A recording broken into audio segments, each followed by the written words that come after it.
A continuación, Poder Ciudadano.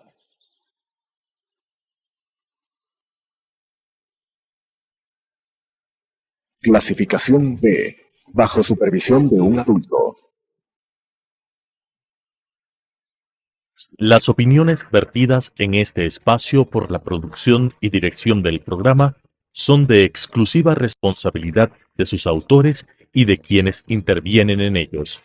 Telesucesos Canal 29 UHF presenta Poder Ciudadano, una ventana construida desde la visión plural ciudadana para la expresión de sus anhelos, demandas y aspiraciones, con la conducción del doctor Patricio Gijón. Poder Ciudadano. Cordiales saludos.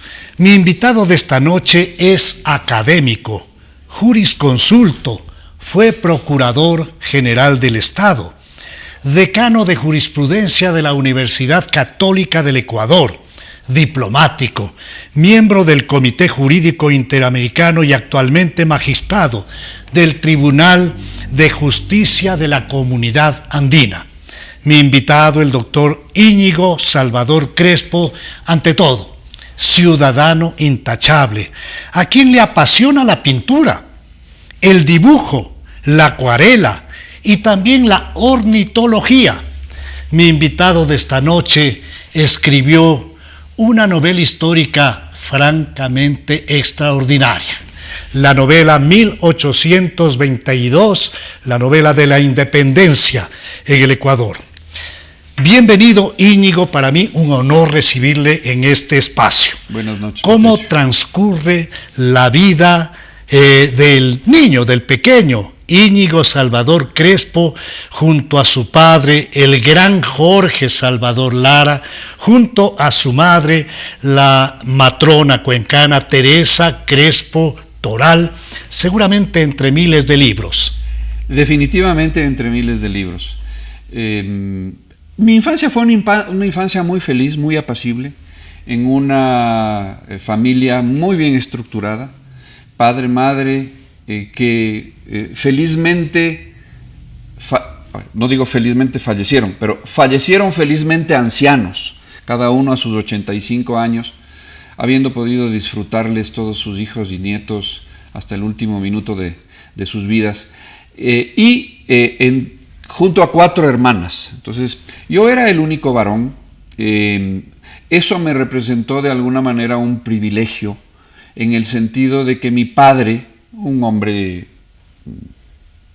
formado a la antigua, veía en mí de alguna manera la esperanza de la prolongación de la estirpe, por decirlo de alguna manera. Y su padre debe estar sin duda no solamente disfrutando, sino orgulloso de todo lo que ha hecho Íñigo Salvador Crespo. Le pregunto algo específico.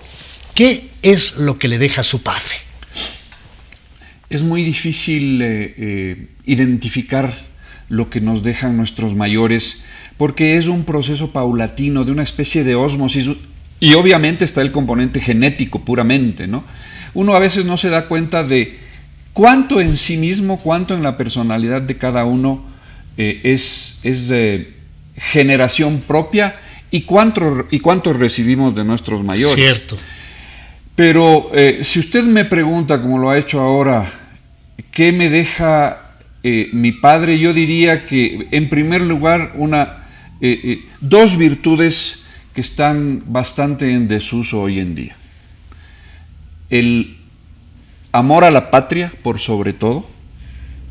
Él alguna vez escribió un artículo, decía, por la patria, con razón o sin ella. Es como la madre. A la madre uno la defiende. Aunque la honra, la ama. La honra, la ama, y puede ser que reconozca en ella algún defecto, pero a pesar de eso, la defiende, y eso la es honra, la patria. ¿Qué más le deja a su padre? Y una integridad a prueba de fuego. Total. Tuve el alto honor de conocer a ese gran ecuatoriano, a un historiador de fuste, como Jorge Salvador Lara. Me distanciaba más bien su visión ideológica de la vida, claro, porque él era un conservador, y me acercaba todo lo que implica el respeto a su manera de pensarle el mundo y a la vida, y sobre todo esa condición intachable de un hombre pulcro. ¿Qué le deja a su madre? Mi madre era, usted me preguntaba antes si es que vivía entre libros, y sí, efectivamente. Mi madre era también escritora, fue académica de la lengua. Ella escribía poesía y literatura infantil. Una mujer de una ternura exquisita, enorme, infinita, y sobre todo yo creo que de ella heredo esa sensibilidad que usted de alguna manera evocó cuando habló de que pinto, de que observo la naturaleza, de que dibujo. Y sin duda yo estoy seguro que buena parte de mi vena literaria propiamente, en el sentido de narrar historias o incluso ficcionar historias, la heredo más de ella que de mi papá. Es algo increíble. Existe una irrigación sanguínea genética de enorme riqueza. Sí. Por un lado, un patriota, un historiador, un hombre de libros, realmente un intelectual de altísimo nivel, y una madre con una sensibilidad de una poeta, de un poeta, de alguien que tiene la capacidad de llevarnos a expresiones maravillosas, de llevarnos a una literatura que nace del corazón, que nace del alma. Usted tiene una experiencia, si no militar, en una academia en secundaria. Así es. ¿Eso de alguna forma le acerca algún tipo de principio de formación militar? Sin duda, ¿no? Yo creo que mi paso por la Academia Militar Ecuador, que era un colegio de mucho prestigio en aquella época, ahora ya no existe porque los principios de la disciplina militar de alguna manera riñen con las modernas tendencias de la pedagogía. Pero en su momento era un muy buen colegio y... Pero eso ha deteriorado la disciplina, claro, y los pilares fundamentales claro del sí. ejercicio de una profesión Así que tiene es. Otro tipo de lógica. Y lo que había que hacer no era eliminar la disciplina militar, sino era hacer comprender a los jóvenes que toda disciplina tiene un propósito. La disciplina no es más que un conjunto de reglas que le ayudan a uno a conseguir un objetivo. El propósito superior, ¿verdad? Claro, fíjese, por ejemplo, a mí me preguntan con frecuencia, ¿cuál es tu disciplina para escribir? ¿Qué quiere decir eso? Que tengo que tener un método, que tengo que tener unas reglas, que tengo que tener un horario, que tengo que tener unas herramientas metodológicas. Y eso yo sí creo que la Academia Militar me inculcó. Yo a lo largo de la vida he sido un tipo disciplinado, pero además ese paso por la Academia Militar me acercó muchísimo a las cosas militares. A mí me gusta todo lo que es militar. Cuando ejercí el cargo de Procurador General del Estado y había las ceremonias castrenses por el Día del Ejército Ecuatoriano, en las fechas cívicas máximas, 24 de mayo, 10 de agosto, yo no me perdía uno solo de los actos en Parcayacu o en la Escuela Superior de Policía, porque realmente disfruto de esa parte hasta cierto punto litúrgica, si usted quiere llamarlo, que es el significado, el simbolismo de todo lo que está detrás de esta parafernalia militar que es tan llamativa, ¿no? La novela de la independencia 1822, escrita magistralmente por mi invitado, el doctor Íñigo Salvador Crespo, ganó el premio Joaquín Gallegos Lara. Entiendo claramente, y ustedes igual, de dónde nace la vena literaria. Ahora entendemos también ese grado de involucramiento que tiene mi invitado con lo que implica el ejercicio, por supuesto, ético, el ejercicio de alto nivel de intereses nacionales que tiene el ejército, que tiene el sector uniformado. Y ahora entiendo mucho más y lo valoro a este libro, cuya belleza y vuelo literario, francamente, es algo muy, muy gratificante para el lector. ¿Cómo inicia esta aventura 1822? Yo había escrito en 2013 una primera novela, que es una novela de ficción histórica, ambientada en la colonia 1765, pero cuya trama es ficcional y es policíaca, o sea, es una novela de detectives ambientada en la colonia. Me quedó muy bonita, tanto que después de publicar 1822, la editorial Planeta de Colombia, que me publicó esta novela, me dijo, ¿tienes alguna otra cosa? Yo dije, tengo esta novela antigua que se editó ya hace 10 años, y queremos reeditarla. Entonces la reeditaron. Quedó bonita. Y entonces me di cuenta que podía escribir, y dije, el tema de novela histórica está en boga en el mundo entero. Los ingleses tienen autores fabulosos en el ámbito de novela histórica. En España también, no sé si usted ha leído algo de Santiago Posteguillo, tiene varias sagas sobre diferentes personajes. Es que de la historia novela antigua. histórica lo que hace es, con esa recreación literaria, acercar a la masa a hechos históricos que muchas veces están archivados. Exactamente. Entonces yo me puse a pensar, si yo quisiera escribir una novela histórica, ¿qué parte de la historia ecuatoriana sería la que yo deba abordar? Y entonces pensé que las guerras de la independencia son el momento indicado para un abordaje a través de la novela histórica. En primer lugar, porque están riquísimamente documentadas. Es quizás la parte de la historia del Ecuador que con más mayor documentada está. Sí. Varios historiadores han abordado en sus textos de historia la campaña de Sucre en Quito, 1821-1822. Luego hay fuentes de otros países también, Colombia, Venezuela, Perú. Luego pensé también, desde el punto de vista narrativo, la riqueza dramática que tienen las batallas era algo que representaba un reto, pero que si es que salía exitoso de ese reto, podía ser algo realmente diferente. Y sin duda, porque el gran triunfador de todas esas batallas es precisamente mi invitado de esta noche, porque las recrea de tal manera que uno no puede parar de continuar a ver qué es lo que pasó, qué es lo que ocurrió. ¿Por qué pierde una batalla en Huachi? Claro. ¿Qué es lo que pasó? Pues había ahí una zona en donde Aymerich había preparado, en definitiva, muy bien sus tropas para lograr el triunfo que logró. Además, en su novela hay personajes maravillosos. Ahí existe toda una narración de un personaje yagual que se enrola en el ejército patriota en búsqueda de su hermano que se había enrolado en el ejército realista. Así es. Y usted además nos hace notar que unos y otros están defendiendo causas nobles, causas justas. Exacto. Y que unos y otros están precisamente batallando por lo que ellos creen.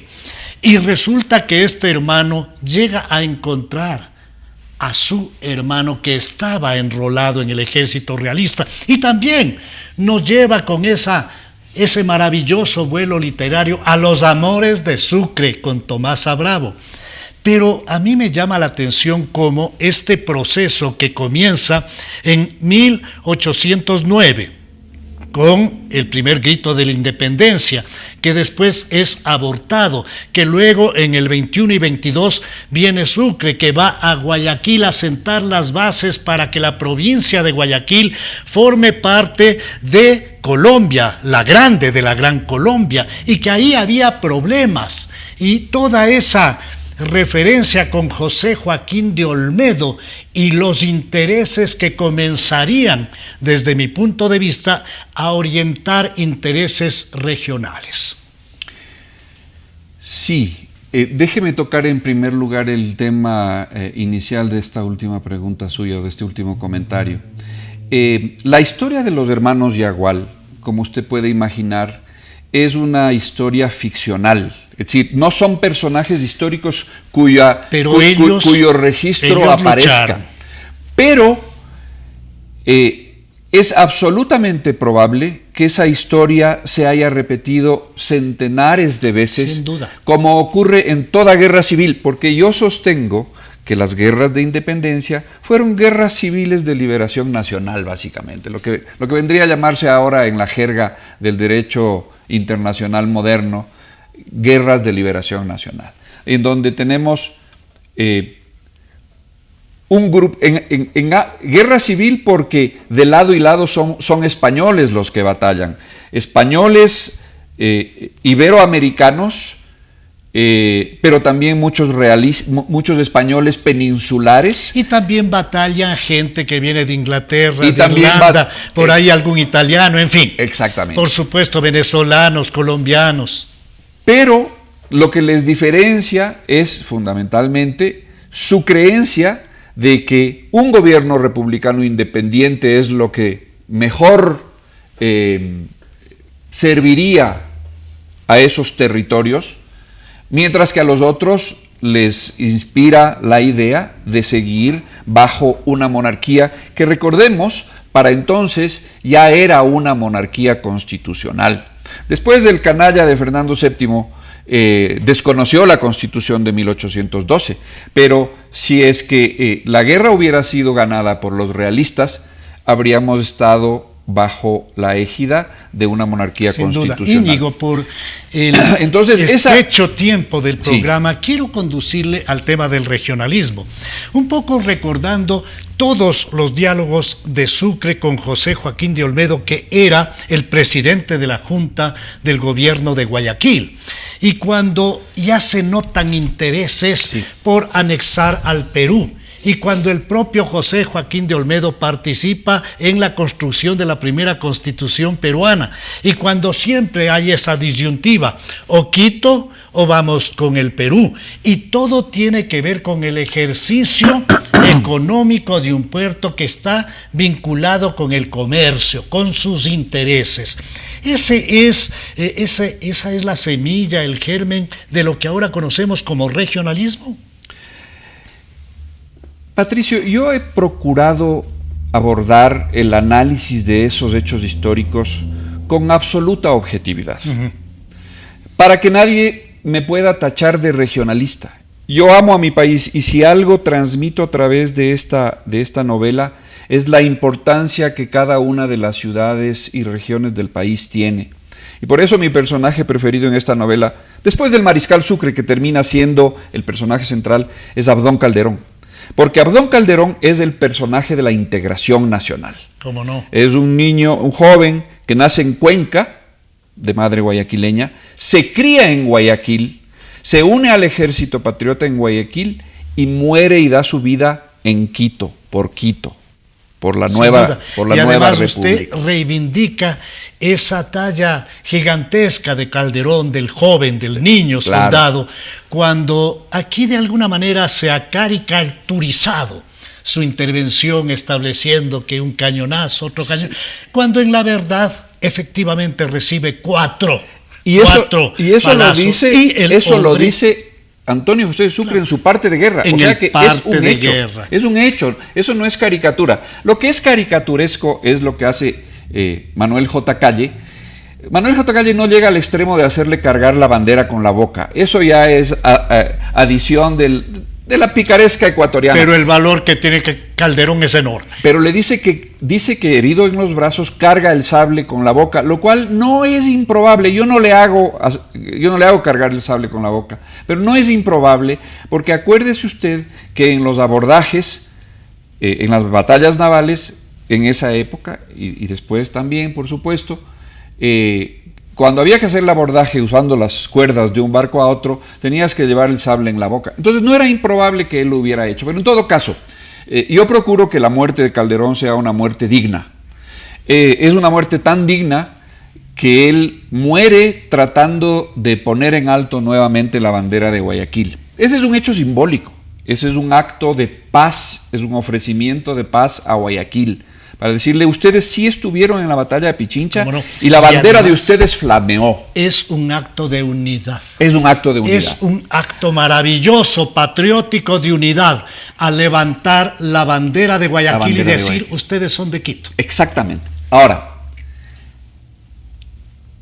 le hablaba de un análisis absolutamente objetivo, porque el hecho de que los intereses guayaquileños para su independencia hayan sido no exclusivamente, pero mayoritariamente económicos, es perfectamente legítimo. Sin duda. Los pueblos luchan por varios tipos de Yo simplemente conquistas. me he tomado la libertad desde mi ángulo de apreciación política, no de tratar de molestar al autor de semejante propuesta de una novela de la independencia para llevarle al campo político. No, simplemente No lo tomo así. Estoy topando algo desde mi ángulo de preocupación. Sí. No lo tomo así, créame, Patricio. Su pregunta es muy bien traída, porque el fenómeno del regionalismo para mí nace fundamentalmente de algo que es una realidad física, que se llama Cordillera de los Andes. La Cordillera de los Andes divide al país en dos, es una gran muralla. Son dos mundos. Son dos mundos con dos idiosincrasias completamente distintas. Pero esta muralla además impone restricciones a la comunicación entre esos Pero dos esta mundos. muralla también nos unió. También Y nos unió. atravesando esta muralla levantó Calderón la bandera de Claro, Guayaquil. pero fíjese una cosa, Patricio. La costa, no me refiero a la región física del Ecuador, región Al litoral. geográfica del Ecuador, el litoral, no sería tan rico si no estuviera bañado por los sedimentos que traen los ríos de la sierra, a veces de forma trágica como en las inundaciones que vivimos de año en año, y otras veces simplemente a través del cauce de El esos Ecuador ríos. no sería posible sin ninguna de las provincias, sin Guayas. Absolutamente. El Ecuador no sería viable sin Manabí. El Ecuador no sería viable sin Zamora. El Ecuador no sería Es viable sin Napo. exactamente El ese es el Ecuador no mensaje. podría ser lo que es sin la región insular. Pero piense usted que en el siglo XIX, el primer tercio del siglo XIX, 1821, 1822, a Guayaquil, a los guayaquileños, a los hombres de negocios, a los agricultores Les interesaba guayaquileños, eso. les resultaba mucho más fácil viajar de Lima. Guayaquil a Lima por barco Sin duda. que subir de Guayaquil a Quito por tierra. Íñigo, estamos en el siglo XIX y estamos realmente en un planeta diferente. Así es. El día de hoy tenemos una comunicación inmediata, tenemos un medio de comunicación en nuestras manos. En esa época era una verdadera carnicería, solamente el cargar determinadas armas era un proceso Era largo. todo un proceso. Yo creo que vamos a tener necesidad, Íñigo, de una segunda, una Las que tercera usted quiera, posibilidad de Patricio. conversar, porque me acaban de decir que el tiempo ha concluido y yo quiero dejarle a mi invitado de excepción de esta noche, el doctor Íñigo Salvador Crespo, en el último minuto del programa Poder Ciudadano, con un mensaje de unidad para los ecuatorianos. El mensaje de unidad es un mensaje de construcción de país y construcción física. Hay que vencer esa barrera geográfica. Esa barrera geográfica nos ha impuesto divisiones que de alguna manera han forjado nuestras formas de ser y nos han hecho crecer unos a espaldas de los otros. Es increíble que en el Ecuador no haya una gran supercarretera que una Quito con Guayaquil, a pesar de acercarnos ya a los 200 años de república. Estamos a 5 años de los 200 años de república. Es increíble que sigamos pensando que somos dos mundos superpuestos, dos mundos distintos. Somos un solo país, no nos explicamos los unos sin los otros y tenemos que encontrar terrenos comunes de entendimiento. Yo sinceramente creo que el regionalismo es la lacra estructural más grande que ha tenido nuestro país desde su creación. Las otras son coyunturales. Yo espero, por ejemplo, que la violencia, la narcoviolencia sea una lacra coyuntural y que pueda ser vencida por todos los ecuatorianos. Pero esta lacra estructural del regionalismo, es cuestión simplemente de trabajar en ella y ponernos como objetivo nacional vencerla. Porque vencer a la cordillera de los Andes se puede, con ingeniería, con recursos, con ingenio. Pero lo otro exige un cambio interior, vernos como hermanos y no como antagonistas. Es el talento, es el compromiso, el patriotismo de Íñigo Salvador Crespo, quien en suma lo que plantea es la construcción de un gran acuerdo nacional que nos permita soñar con un país más democrático, más solidario, más justo, más equitativo. Gracias a mi invitado, con ustedes nos volvemos a encontrar en la señal de Telesucesos el próximo jueves a las 19 horas, el domingo a las 21:30 y luego estaremos en redes sociales. Una buena noche. Las opiniones vertidas en este espacio por la producción y dirección del programa son de exclusiva responsabilidad de sus autores y de quienes intervienen en ellos. Telesucesos Canal 29 UHF presentó Poder Ciudadano, una ventana construida desde la visión plural ciudadana para la expresión de sus anhelos, demandas y aspiraciones, con la conducción del doctor Patricio Gijón. Poder Ciudadano,